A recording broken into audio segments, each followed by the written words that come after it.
अब हम लेते हैं थर्ड कोरोजन की जो थ्योरी थी।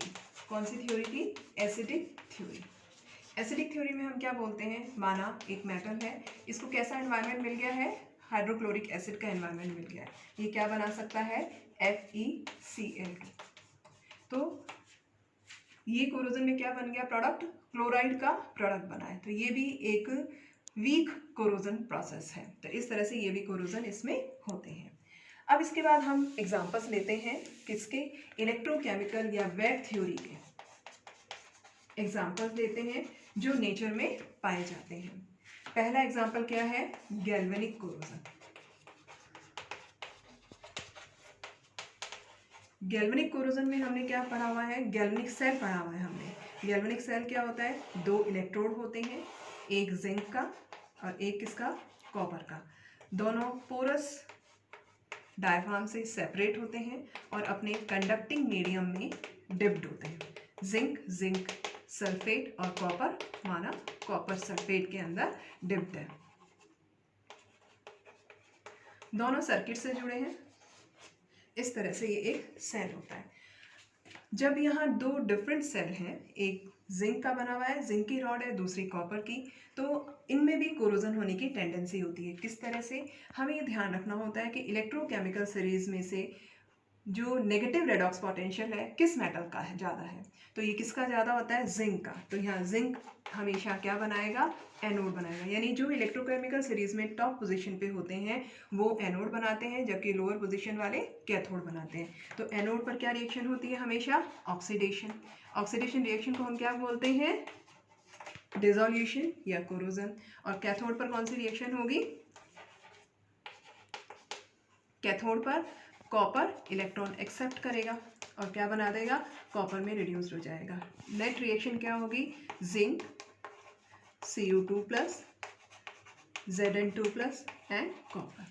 अब कहते हैं कि ये कोरोजन कहाँ पाए जाते हैं, जो शिप बने हुए होते हैं, शिप हल होता है, उनके बेस में क्या चीज़ यूज़ होती है, 2 मेटल यूज़ होते हैं। अब हम मेटल डिज़ाइनिंग इसी तरह से करते हैं कि जो इलेक्ट्रोकेमिकल सीरीज़ में टॉप पोजीशन पर है, अपर पोजीशन पर है, इसके अकॉर्डिंग हम एनोड और कैथोड बनाते हैं। क्योंकि कोरोजन हमेशा किसका होता है, एनोड का।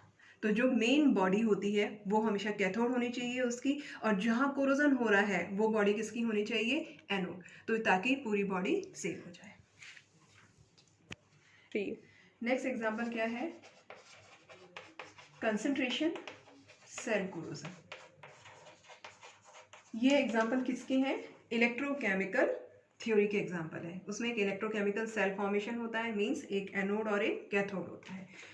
पहला एग्जांपल हमने क्या पढ़ा, गैल्वेनिक सेल बनते हैं नेचर में, जिनके कारण उन मेटल का, उन आर्टिकल्स का या जो भी इंस्ट्रूमेंट्स हैं उनका कोरोजन होता है, जो भी एपरेटस है।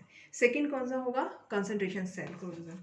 कंसंट्रेशन सेल कोरोजन में पहला कौन होता है, metal ion concentration cell, metal ion concentration cell corrosion. इसको समझने के लिए हम एक ही एग्जांपल लेते हैं। इस एग्जांपल में हम क्या लेते हैं, 2 इलेक्ट्रोड हैं जो सेम डायमेंशन के हैं और सेम मटेरियल के बने हैं। माना इस बार वो कौन है, कॉपर हम ले रहे हैं, पोरस डायफ्राम से सेपरेटेड है और किस में डिप्ड है, ये अपने सॉल्ट सॉल्यूशन में डिप्ड है। लेकिन क्या ध्यान रखना है कि माना कॉपर सल्फेट में दोनों डिप्ड हैं, तो ये तो 10% कॉपर सल्फेट सॉल्यूशन है यहाँ, और यहाँ 20% कॉपर सल्फेट सॉल्यूशन है। ये डाइल्यूट है और ये कैसा सॉल्यूशन है, कंसंट्रेटेड है, इस साइड में कंसंट्रेटेड है। अब दोनों ही सेम डायमेंशन के सेम मेटल है, इसका मतलब दोनों की टेंडेंसी क्या है, डिसॉल्व होने की है। डिसॉल्व होना मतलब ऑक्सीडेशन की है, तो कॉपर ऑक्सीडेशन करने लगेगा और इलेक्ट्रॉन कॉपर आयन कहाँ आने लगेंगे, इन सॉल्यूशन के अंदर। अब यहाँ कैसा मीडियम है, डाइल्यूट, तो यहाँ का मूवमेंट फास्ट होगा, इलेक्ट्रॉन्स का मूवमेंट फास्ट होगा, जबकि यहाँ कॉन्सेंट्रेट है तो इसका मतलब मूवमेंट स्लो होगा। फास्ट होगा मीन्स ये एरिया क्या बनाएगा, एनोड बना देगा। तो एनोड एरिया कौन सा बनाएगा, जो डाइल्यूट साइड में है, और वो क्या रिएक्शन देगा, कॉपर आयन एंड 2 इलेक्ट्रॉन। और कैथोड कौन सा होगा, जो कॉन्सेंट्रेट साइड के अंदर है, यानी वो क्या बनेंगे, वो इलेक्ट्रॉन एक्सेप्ट करना शुरू कर देंगे और कॉपर रिड्यूस होता जाएगा, यानी इसका डिसोल्यूशन होगा और इस पर डिपोजिशन होगा। तो इस तरह से ये कंसंट्रेशन सेल या मेटल आयन कंसंट्रेशन सेल पाया जाता है कि कोरोजन। ये कहाँ होते हैं, वाटर पाइपलाइन के अंदर। वाटर पाइपलाइन में क्या है, या कह दीजिए शिप हल है, शिप हल वाटर में जा रहा है, शिप ओशियन में चल रहा है। ओशियन में क्या है कि जो उसकी बॉडी है, बेस है, जो पानी के टच में है, वहाँ से पानी, और जो इसकी एज है वहाँ से पानी क्रॉस होकर जा रहा है। तो एज कंसंट्रेशन पानी की जहाँ कंटिन्यूस फ्लो होगा वो कहाँ होगा, नीचे जो प्लेन सरफेस है वहाँ कंटिन्यूस फ्लो होगा, यानी ये जो प्लेन सरफेस है यहाँ कंटिन्यूस फ्लो होगा और यहाँ पानी अटकेगा, रुकेगा, पानी को रुकने की जगह मिलेगी। तो यहाँ जो मिनरल्स की कॉन्सेंट्रेशन है ज़्यादा होगी, यानी कॉन्सेंट्रेट होगा, और ये हिस्सा कैसा होगा, डाइल्यूट। तो ऐसे कोरोजन के सेल इसमें इस तरह से बनते हैं। इसी का ही दूसरा एग्जांपल क्या है, oxygen differential concentration cell corrosion.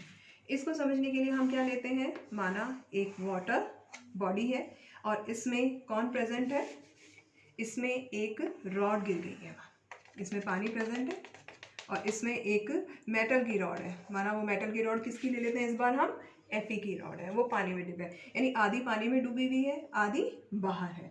पूरे मेटल की क्या टेंडेंसी होगी, डिसॉल्व होने की, क्योंकि बाहर कौन, पानी कंडक्टिंग मीडियम मिल रहा है, मॉइस्ट एयर भी प्रेजेंट है, तो कंडक्टिंग मीडियम के प्रेजेंस में पूरे रॉड की टेंडेंसी क्या होगी, डिसॉल्व होने की। लेकिन जो पार्ट डिप्ड है उसके मेटल, वो पार्ट जो वो हिस्सा है मेटल का, वो तेज़ी से डिसॉल्व होगा, उसका ऑक्सीडेशन रेट तेज़ी से होएगी, और ये कहाँ की तरफ जाएंगे, जो इलेक्ट्रॉन है बाहर प्रेजेंट मॉइस्ट एयर, वो उनको एब्जॉर्ब कर लेगी।